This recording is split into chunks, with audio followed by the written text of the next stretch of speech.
Welcome to the Real Math of Business with Alena Bennett, where you plus this podcast equals better decisions. I'm Alena Bennett, speaker, author, and leadership expert.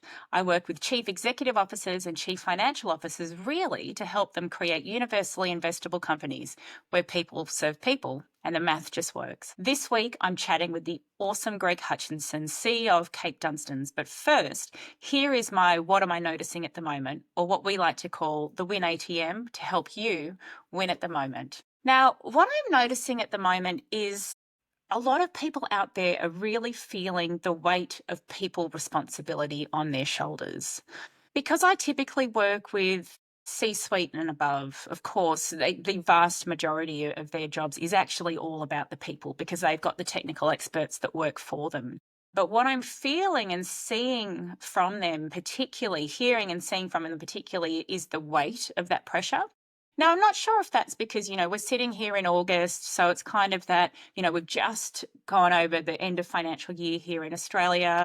We're 8 months into the year, so we're kind of, and we're in winter, so things feel a little heavy generally. By this stage, people are pretty tired because we're not quite looking at that fast trajectory to the end of the year here. So I'm not sure if there's a part of that, but I'm seeing a real that weight on people's shoulders, that real feeling of sense of responsibility for the people around them, and that being a front of mind thought and possibly even to the point of burden for people.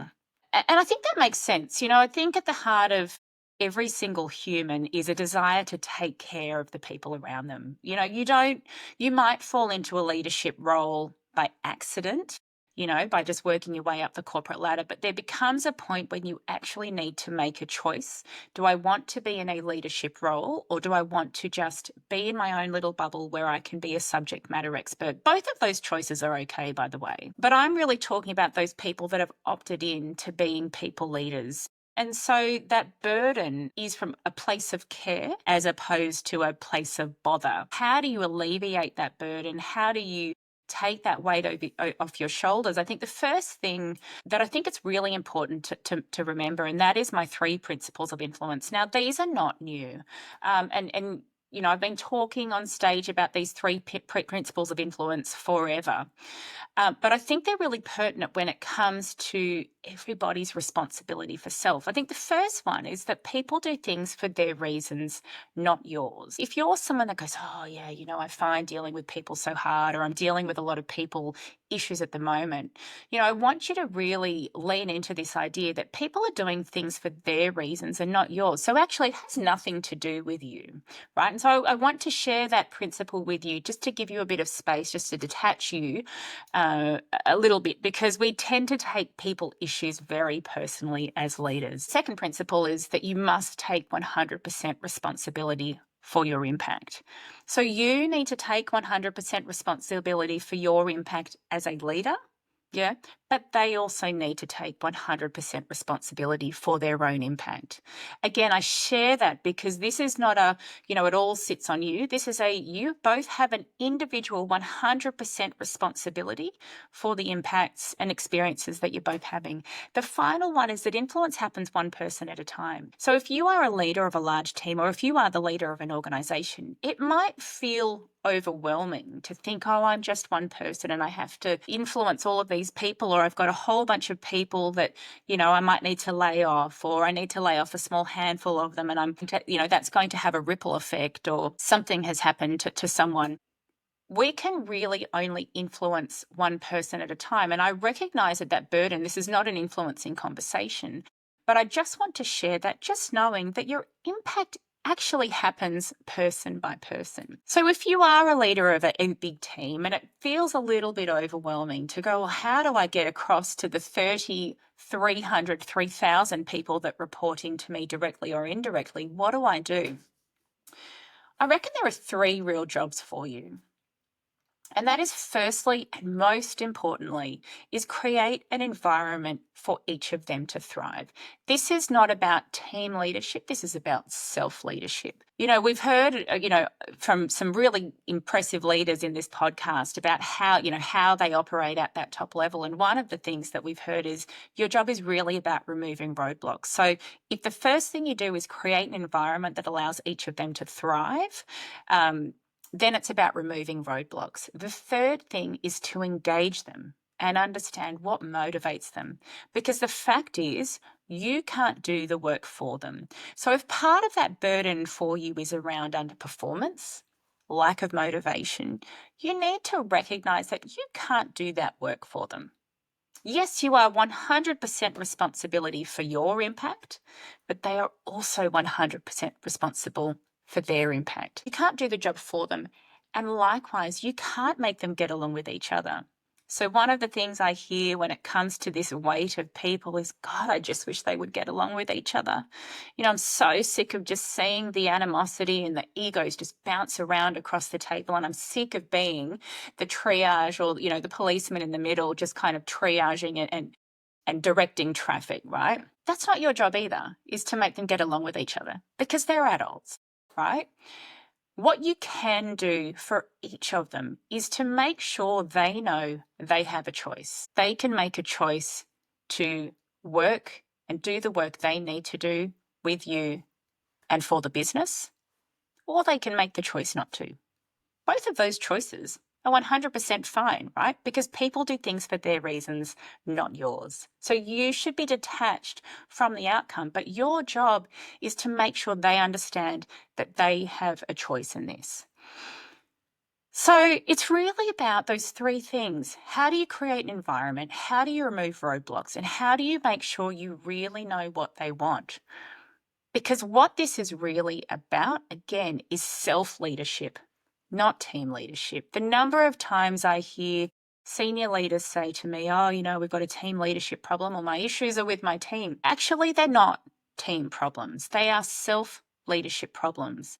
When I have these conversations with these senior leaders and I dig down into what's actually going on, what I find is that it's that classic 80-20 rule. 80% of it is a self-leadership problem. 20% is how you lead the team. Yeah. So my thought-provoking question for you today is, how are you supporting your team individually on their self-leadership journey? Because if the key to a high-performing team is 80% about the highest performing self-leaders, how are you creating an environment to make that happen? Love to hear your thoughts. And now to our chat with Greg Hutchinson.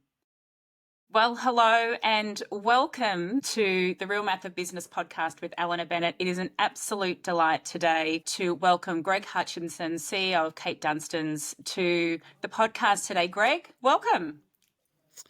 Thank you very much, Alena. It's great to be here. Is it? Oh yes, Awesome. I've been hanging out for this moment The highlight of to the this week. podcast. I Yeah, love absolutely. it. I love it. Well, as I said to you, and as I shared with your incredible EA Carrie, there is a real reason that I wanted to invite you on, particularly in the first season of this podcast. So I'm really grateful for you getting out of your comfort zone and joining us here today. This podcast is about the real math of business. And, I have some beliefs about what the real math of business is. There's a little bit of a formula that I work through with my clients around how do we make success work and how do we create businesses where people serve people and the maths just works. But one of the reasons I wanted to talk with you, is because we typically have fun when we talk. We will somehow manage to get cats versus hawks in there. But did you watch the footy last night is the big question. I didn't. Did the math work? My goodness, the math just absolutely smashed it, especially against Collingwood. Geez, that's enjoyable to have a win over Collingwood. Sure is, for any supporter. But you have made the math work, right? And so that's what I want to talk about today is how do you make the math work? But maybe what we'll do, Greg, is we'll start kind of big picture and sort of just get your philosophy before we dive into your experience and your career journey to get to where you are today. Like when you kind of sit back and just theorize, what does success look like to you in business? Success in business to me is having a sustainable business moving forward. So something that is going to last a person, a position, and a journey. So being able to establish a structure that the business can almost run itself, can be steered along for the journey. The people that you have and the processes that you have in place enable the business to be able to flourish, to function, to grow without necessarily being reliant on a single person. So that's really interesting. The two key components I've taken out of that are sustainable, and it outlasts and does not depend on a single person. I love that as a Absolutely. frame. Yeah. So I'd love to explore that in more depth as we talk today.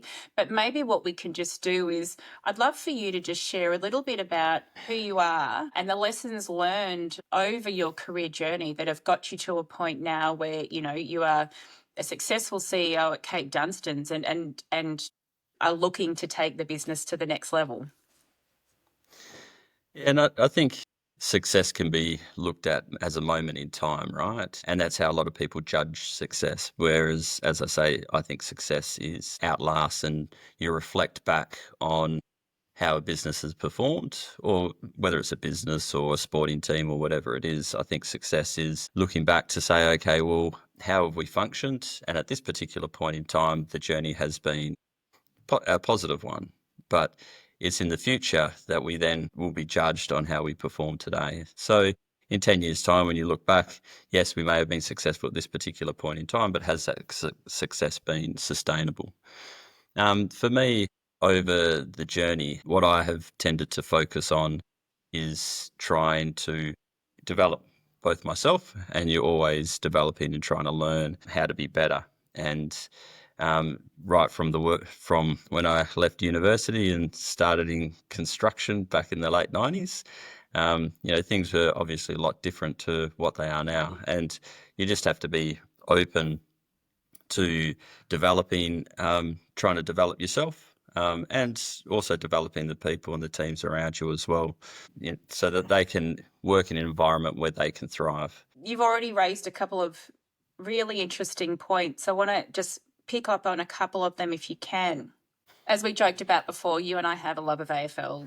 We have a love of different AFL teams, but a shared disdain of a certain team. But if we put teams aside, you did actually talk about, even in the context of business and sports, there is this distinction between success at a point in time, and sustainable success. And, when you defined business success, you really focused on that sustainability. You also asked a really pertinent question, does that success stand the test of time? The reason why I'm bringing up sport again is quite often in the business world, we use sports as a really helpful analogy for leadership and success or high performance. When we think about both of our AFL teams, they have not always been successful at points in time. Right. And I kind of, as a Cats supporter, there's been a very long time in the 90s where it was very, very sad. And, as a Hawks supporter, it would be somewhat similar. How do people, and maybe the question is more about you as a sports fan, what's allowed you to stick with the Hawks? Because I think this is this idea of point in time success versus sustainable success. Why do you still? Because you don't live in Melbourne. No, I don't live in Melbourne, but I was introduced to the Hawks back in the 80s through some family friends. And it was that, I think, the brand of football that the Hawks brought at the particular time. They had a lot of characters that played for the team, and just loved the way in which particularly their camaraderie, I think, was really, obviously, were really successful in the 80s. It were really, really difficult times, and even going into the early 2000s, to the extent where the club almost folded, right? Or merged with Melbourne. And I think you can see from the organisation, they had a couple of really key players that were passionate about keeping the club alive. And ever since then, the Hawks have been able to establish themselves. And you look at, and I love sports and sports analogies, and the clubs that have been able to maintain, and yes, they do have a dip in form, but the clubs that are able to maintain that, and it's like construction and contracting that we work in, always you're going to have a dip in the market and conditions where it's going to be really difficult to be able to maintain that momentum. And so it's the people that are in the club, it's the people that are in business that surround themselves with good people and that are aligned to the values of the club that end up being able to pull them through to the other side. And that's what we really try to establish within the business. But, you know, you look at the cats and dare I say, and it's going to really burn me to say this, but you look at the cats and they're able, yes, they do have a dip in form from time to time. And yes, the 90s was really difficult, but, you know, that was 25, 30 years ago, right? And so I think you look how they've performed, you know, in the 2000s, they've been able to have that little dip in form. They've lost some really key players, but they've been able to pull themselves through. And it's the people around them. You talk about sustainable success, is that they've been able to build that culture and that team environment. And that's what success to me looks like. Not that the cats are successful, but I love it. You mentioned, you know, when you came out of university and started your career in the construction industry in the 90s. Now, I've not worked in the construction industry, but I can only imagine how much that industry has changed from a cultural perspective. When you talk about values, I'm guessing in the 90s, you guys weren't talking, you know, hanging out in the construction world talking about values. no. You know, where we were back in the late 90s, early 2000s, as an industry, it was certainly about making things happen. But there was certainly a strong camaraderie. And like everything, at a particular point in time, people reflect back and go, oh, the safety was terrible and this was terrible and that was terrible. But again, you're dealing with people that at a particular time, in a particular environment, operate in different ways. And it's about being able to bring that team together and operate as safely and as efficiently as they possibly can. It's not as safe as it was today, but at the same time, you really want to get, you know, and we talk about it a lot in construction, you know, looking after your mates. And that's what it's all about, right? Is that, you know, you just got to try and make sure no one wants to get hurt and no one wants to hurt their mates. And so if you're surrounding yourself with people that are aligned in values, then you're more inclined to make sure that you're looking after each other, which is what it's all about. You know, you've used a lot of good words already. You know, we want to look after our mates. You've used the term camaraderie in terms of football and in business. You've talked about alignment to values. To me, there seems like you've already raised a really interesting tension or duality. That tension being the tension of making things happen and taking care of your mates. Like there'd be some people that'd be listening to this going, but that feels like at times that those things could be at odds with each other. Yeah, they could be. You see it quite often where they do come at odds with each other. But I think the underlying foundation of everything we do, especially in contracting and construction, is planning, is making sure that you have a structure, you have a strategy, whether it's, you know, a business strategy or whether you're on a project and you're delivering for your clients, it's got to be well executed. Sorry, it's got to be well planned before it can be well executed. And they go hand in hand. And it has always drummed into me, you know, from a very early age, is that a safe site is usually an efficient and a profitable site, right? And an efficient project because it's well planned. You're looking at all the tasks, you're looking at making sure that you've got the right resources, that the resources are well qualified for what they do. The plant and equipment is in good working order, it's been well maintained and it's efficient. And those efficiencies is what really drives good productivity and good efficiency. Is when you're not well planned and you're trying to cut corners and you're trying to achieve unrealistic targets and unrealistic goals, that then you're starting to really push the boundaries. And that's when people are put in the line of fire. It's when plant and equipment breaks down. You're trying to push that extra bit out of your plant. The plant and equipment breaks down, you get behind, and it just becomes a snowball effect. And I think that is extraordinarily real for you because when projects are not planned well, there is a very real risk of serious injury and death, right? Yep. So 100%. Yep. when we talk, I mean, you just listed out on the top of your head so many sensible things. When the site is safe, it's efficient and profitable. And you said that's something that's been drilled into you from a very early age.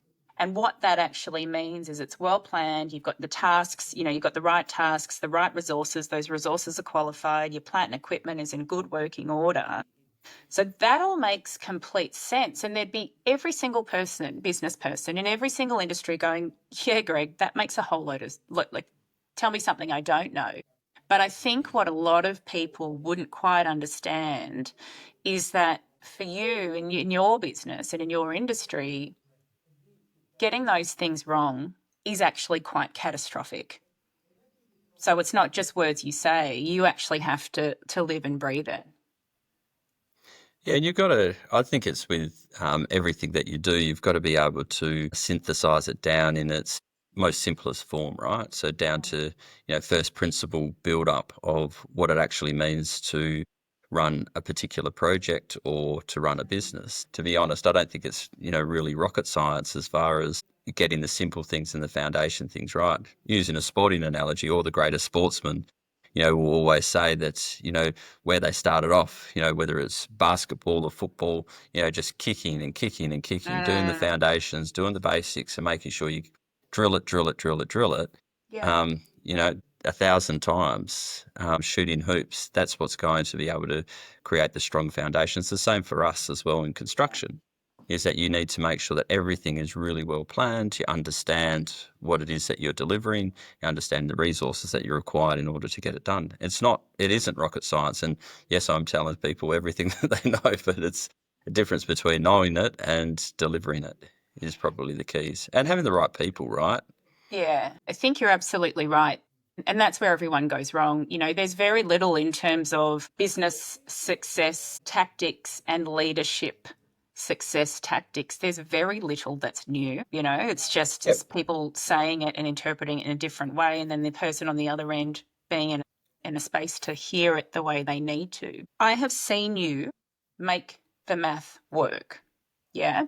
And I guess I'll let you I'll let you share what that means, how you did it, and what it looks like. But I guess in order to make the math work, it sort of implies that at some point that it didn't.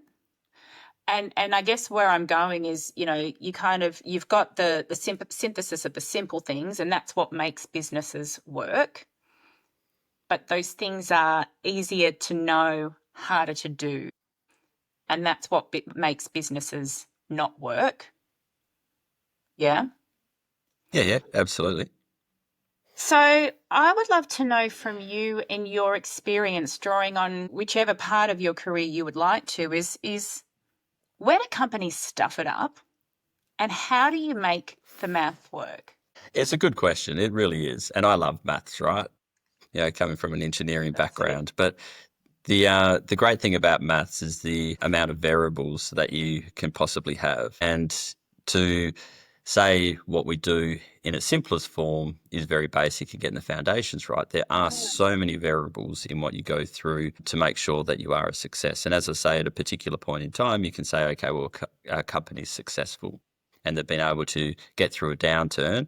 But just as successful as you might be, at a particular point in time, that can come crashing down because there are a lot of things that are outside of your control that you can't, that you just need to ride through. And, dare I say it, there is got to be a lot of luck involved with, where you're positioned at a particular point in time, the decisions that you make, whether the market tends to be heading in that particular direction, or you have things that are completely outside of your control that you have the iron ore price absolutely plummet back in, when was it, 2013, when you're in a position and the companies you've set up a company, you're making the most of a particular glut in the market, and then all of a sudden it comes off and you're you're having to make hundreds of people redundant. And it is very, very difficult. You have the global financial crisis all of a sudden hit. And so sometimes companies go through a period where they get hit by those things and they can't recover. Sometimes the company's positioned and luckily enough, they've got diversification and they're able to be able to get through. So I can't sit here and say, oh, yeah, well, this company has been unsuccessful for X reason or Y reason. Yeah. That's certainly not for me to say. All I can say is that in order to have sustainable success, you have to look at the business, have to look at the markets, have to look at the clients that you're working for. Try and get some diversification. Surround yourself by good people. Over my career, I've tried to, from when I first started coming through, is to try and get as diversified background and skill set as I possibly can. Going from construction and into design and then into estimating, into business development, to try and give myself as many tools as I can in order to be able to understand the different facets of business. And, then from a commercial perspective, you can understand the commerciality of projects and operations, but until you're CEO, understanding what the levers are within the finance and what makes a business run are completely different to what makes a project run well. And making that transition, is very difficult. And you've just got to be open-minded to understanding what the levers are within your business that you can apply at different times in order to mitigate any risk, but also at the same time be able to grow and develop the business. It's a really interesting distinction you just implied, and that is the difference between business success it's different running a successful project to running a successful business. Given your career trajectory, you've actually done that, and you've translated and transcended that journey quite well. How, if I were listening to this podcast and I'm not a CEO, but I would like to be one day, and I'm thinking, I own a P&L or, what have you, so I feel like I'm really on top of it. I feel like I'm ready to get up to, play with the big boys and big girls. What advice would you give me in terms of thinking at that project level or P&L level, depending on the industry you're in, to thinking at that enterprise and business level? I think so. The biggest transition, making that jump from an operational role into being a business role and leading a business, I think is understanding operations, if you like, or the way in which different parts of the business operate altogether. And so lifting your gaze and be able to work with your peers across the different parts. So I talk about in construction contracting is so health and safety, you have health and safety, which is responsible for you, but there's an overarching health and safety framework, for example, that sits above that to understand how the business operates in a safe manner. The legislation that's required in order to comply with business risk, if you like. And that is business risk and project risk are essentially different. They apply the same philosophies, but they are really different. Then you have your HR teams, you have for us, plant and equipment. And so just understanding the different facets of the business is essential, and you probably don't really appreciate it as much as when you're sitting above and all of those functions report into you. I think also the biggest realization is that in an operational framework, people's behaviour, understanding, mentality all seem to be quite aligned, whereas the alignment and understanding of people's behaviour and the way in which they operate and what's important to them is completely different. And that for me was probably the biggest understanding, is going, well, how come these people don't think the way that we think in operations, right? And so trying to get that appreciation and the lens that they look through is quite challenging. Well, it was quite challenging in the sense that you're just not used to it. And if you're not used to something, at first you go, this is crazy. You should all be the same as us. But you can't have that. You would learn pretty quickly that that doesn't really apply. So getting used to operating with different people in different environments, and then the financial levers that apply to a business are completely different to the financial levers that apply for operations. And those levers in a construction business are going to be completely different across different businesses as well. Yeah. I love that you've talked about levers and you've talked about people levers and financial levers. You have done an incredible job at Cape Dunstans growing the business. I'm curious about the levers that you have used to deliver that success? So just taking back a step as well is not understanding the levers and pulling different levers. As I mentioned before, you really do have to look at the team that you've got involved in those levers, and surrounding yourself with really good people.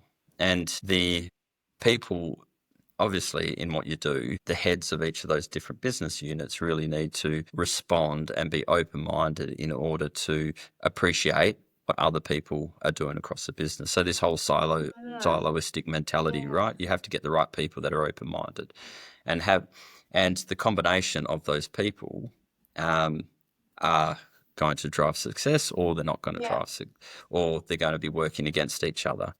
And if you don't have the people on board that are willing to work with each other, then that's when you've got some difficulties. And I have been lucky enough in the last 3 or 4 years to have some really good people that have been at the basis of what their function is that they're all operating towards business success, and they all want to put the business first. So it's that team is always going to be able to underpin the success of the business. And if you can't get that combination right, and as I say, I've been lucky enough to have some really good people that have really good understanding of their function and their business units, but also being willing to work with each other and understand, okay, well, in order for the business to be successful, everyone needs to be successful.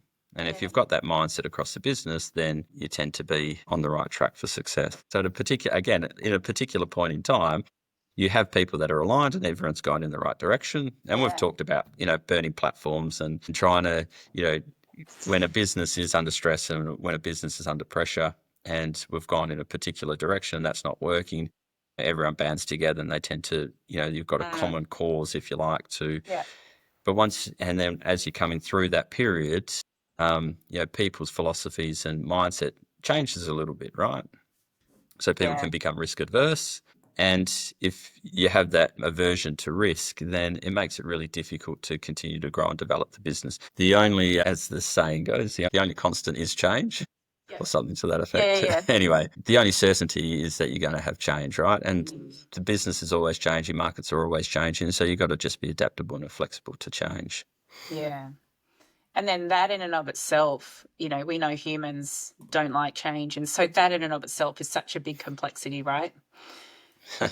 Yes, you can unpack that one.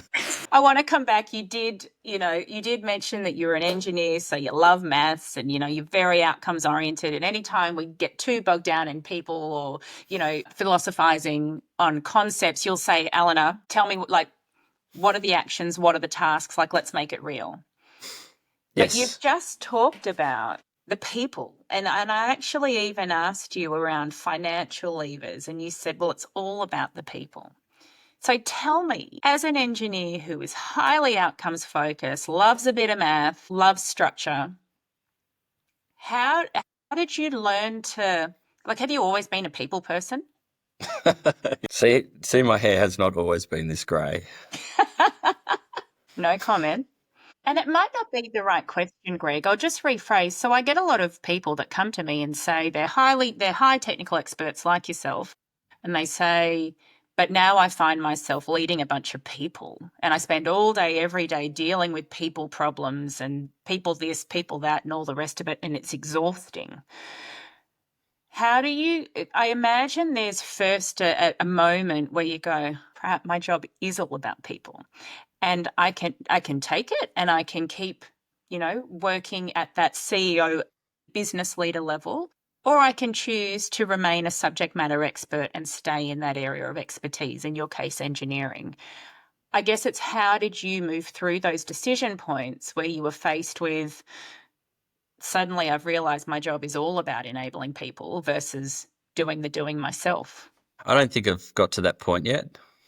I'm still working towards getting to that realization that I don't get bogged down into the detail and want to play on a spreadsheet. So I haven't given that away, and please don't crush my hope that I can still play with spreadsheets. But it is certainly, I think it's the realization that in order for it's still outcome focused, right? It's just that, again, you understanding about what makes a business successful and what is going to make a business sustainable is people. And so you have to find a way in order to get people to be aligned and come on the journey and be able to sell that journey to the people and what are the benefits, what's in it for them, right? And so it's still outcome focused. You want the business to be successful, and one of those ingredients is people, and being able to engage with people and to be able to have those conversations and understand what's going on in people's lives so that they feel that they're part of the team.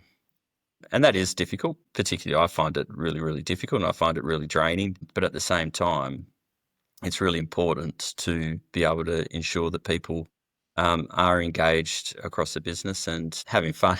Even though I'm an engineer, I still like to have fun and still like to come to work and still. We won't still, tell anyone. Just don't. There's one thing that Carrie did say. She said, a podcast is just a conversation, but it stays on the internet forever. So I'll be mindful of that. You talk about, I love it. You've just doubled down on the success and the sustainable and the people and the outcomes focused. It'd probably be remiss of me not to mention your shirt that you're wearing today, because not only is Cape Dunstans involved in construction and engineering in UA, I know it's bigger than that. And so I just wanted to ask you, I'd love for you to just share a little bit about your shirt. I noticed that it's color coordinated with the T-shirts behind you. This will be on the internet forever, as Carrie mentioned. I'd love for you to, I think that the role of business and the role of leaders are to contribute to the communities around them. And I also know that's really important to you personally and to Cape Dunstans. So do you want to give us a little bit of color around that? Color around my shirt. Yeah, no, I think it is. And I think, say it's as we're progressing in years and you look back and you reflect on your career and what you've done. And, someone asked me yesterday, they said, if you won lotto, would you still be working? And my immediate response was yes, of course, because I do enjoy what I do.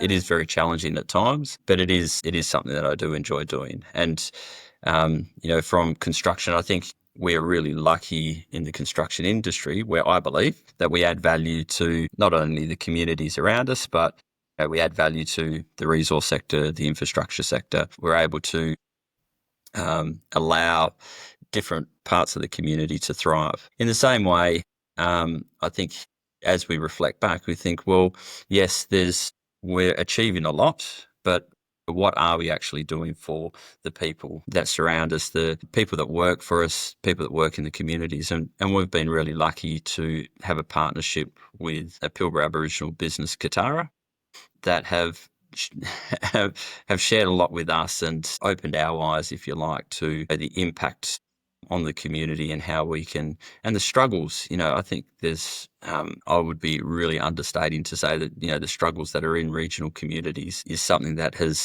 hasn't been overlooked, but it's just been a really complex, difficult problem to get on top of. And it's generational, the trauma that has been inflicted upon some of these communities. And, if we can help just one person in one community, then I think, we're on a road to, making a difference. Greg, that was a really sage point, very moving. But if you had one piece of advice that you would like to either double down on based on something you've said today already, or perhaps one piece of advice that you have not shared already today to people listening to this, what would that be? I think that you just need to be open-minded and listen to the people around you. Now, you're always going to get people who are going to be willing to give you advice. You need to synthesize, if you like, for yourself whether that advice is good or bad. But advice is advice, right? But it also comes through the lens of that particular person. So you've got to understand where that advice is coming from. And you've just got to be open to it. And then you've got to be flexible in order to be able to adapt to change, because there is not going to be one specific formula that is going to drive success. And if you can bring those people along for the journey and surround yourself with people that are aligned in your values, they don't have to be the same as you, but they've got to be their fundamental values need to be aligned. And if you've got alignment of values, then it makes it very easy to then bring people in and work together for a common goal. And so if you can get those couple of pieces of the puzzle together, then you're halfway there. It's 50% of your maths.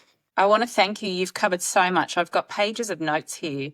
But what I love about our conversation right now is we've covered from sports teams to business to people to Indigenous communities and the real sense of contribution. So I know that those people listening to this will have got a huge amount out of that. I can't help but be inspired by your journey from engineer to CEO. So, I kind of look out there to anyone who's a technical expert out there thinking, oh, is this all I'll ever be? I think, Greg, you're a real shining example of what's possible. I think the other thing that's inspiring is what you just shared around the contribution that you have the opportunity to make to the regional communities around you.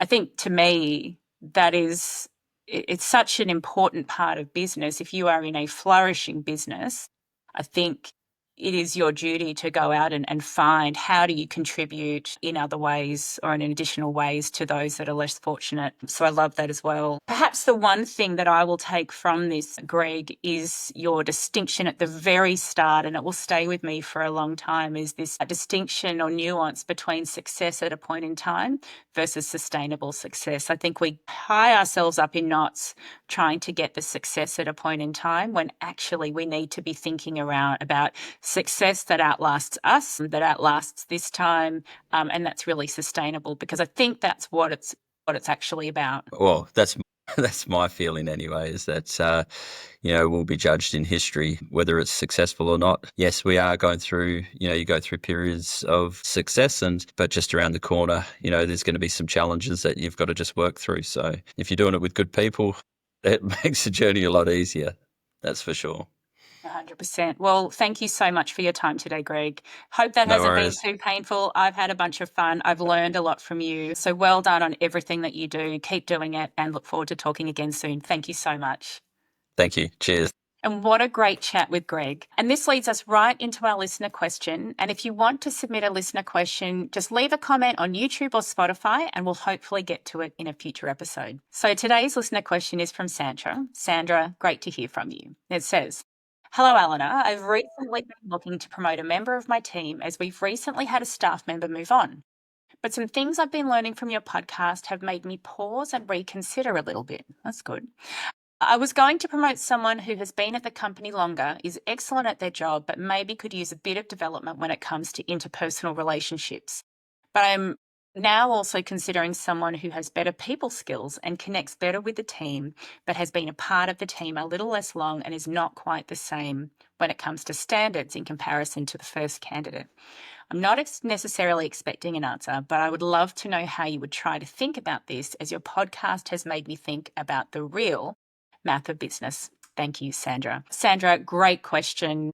I hope you listened into my conversation with Greg, because we talk about this very thing.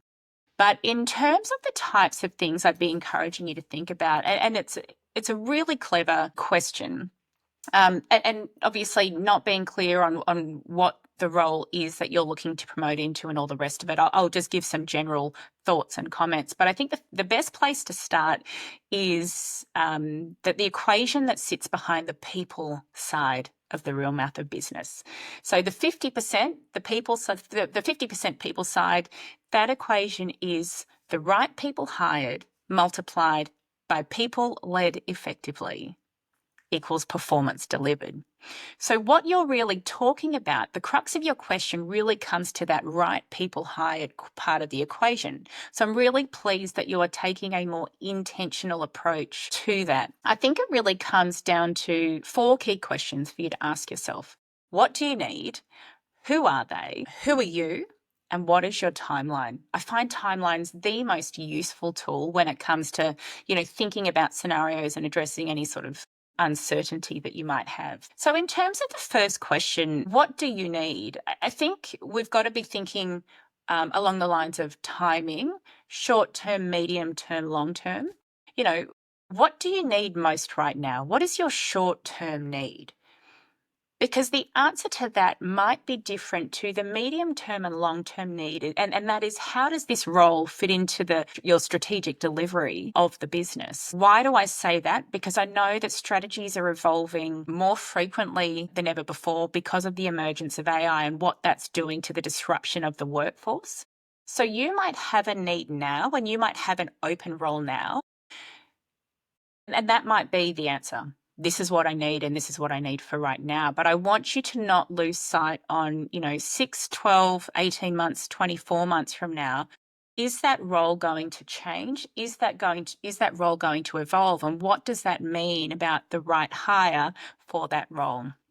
So those are getting really clear on what do you need right now versus in the medium to longer term. The second question is, well, who are they? You've mentioned you've got these two candidates or possible candidates. I think what you want to be thinking about is, like, what are their career aspirations? What do you know about them, and where do they want to go into the future? And how does this role feed into their career aspirations? Quite often I will ask that question and the answer will be, well, I don't know. And if that is your answer, Sandra, then that is 100% okay. Just go and have that conversation.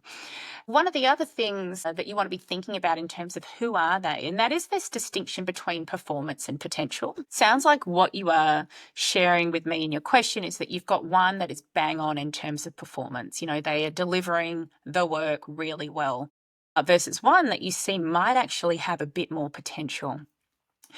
I kind of liken this performance to potential duality as the distinction that exists between a fixed mindset and a growth mindset. Fixed mindset being it's all about the results, it's all about the performance, it's all about that, external validation that what I am doing is right, versus a growth mindset, which is, you know what, I don't know it all. I might get some things wrong, but that's okay because I know I can learn and grow and all the rest of it. I think part of the challenge is that many of us have been brought up with that fixed mindset. And so we are having to learn the growth mindset and how to really adopt and embrace that growth mindset. It actually reminds me, so I've got two teenage daughters. One's in year 6, one's in year 8. And, they're at that typical stage where, school's a bit, how you going? And, I don't really like school. I love the friends, but I don't really love school. And, certainly my daughter who's in year 8, when we get the report cards back, and there can be this kind of stress around what those report cards say. We're also going through the process of choosing electives in year 9. And for both of them, what I talk about is the skill of learning, because actually what I know now, with a few grey hairs on my head, is the marks themselves don't matter. But I reckon what you get out of school is the learning how to learn. And so that's what I think you want to be thinking with respect to these two internal candidates you're thinking about is, do they know how to learn, and are they teachable? And I think if you can kind of go through and unpack that a little bit along with their career aspirations, that might give you a better sense of who might be the better fit for the role. Now, that's really focused on the right people hired part of the equation. The second part of the performance delivered equation, of course, is people led effectively. So that comes to the third question I asked, which is, who are you? Who are you as a leader? What are your leadership strengths? Are they about operational delivery, or are they about people development? So, you can almost think around, if your strength is people development, well, that you would be stronger leading someone who needs help in that area. But if your leadership strength is operational delivery, in terms of the yin and yang, you'd be better off coaching someone in that operational delivery. But it's really about thinking about that team as a jigsaw. And even though you're the team leader, it's about thinking about how all of the bits fit together. And if the people side of the equation is the right people hired multiplied by people led effectively, yes, you need to make sure you've got the right hire, but you need to think about how effectively you are going to lead them. Which comes to the very final question here, Sandra, which is, what's your timeline? What do you need by when? What do you think you can learn during that time? And how do you use that information to influence your decision again, that's really coming back to the short term, medium term, long term. And when I say the time, a timeline is a really simple but effective tool. It just, when you write things out on a timeline, you actually get to see, right, in the short term, this is what I need from that role. And in the medium to longer term, this is what I need from that role. Quite often when I have my clients go through that very basic process, what they realize is they have a lot more time to big decisions like this. And what that allows them to do is do a little bit of testing, ask it a few more questions, get a little bit more information, insight, and data to make better decisions. So I hope all of those bits and pieces have been helpful for you, Sandra. Maybe not all of them. Hopefully you can pick separate parts of them, but I hope that has been helpful. I want to thank you for listening to The Real Math of Business with Alena Bennett. If you liked this episode, remember to subscribe for more content and stay on top of The Real Math of Business. I've been Alena Bennett. Thank you so much for listening.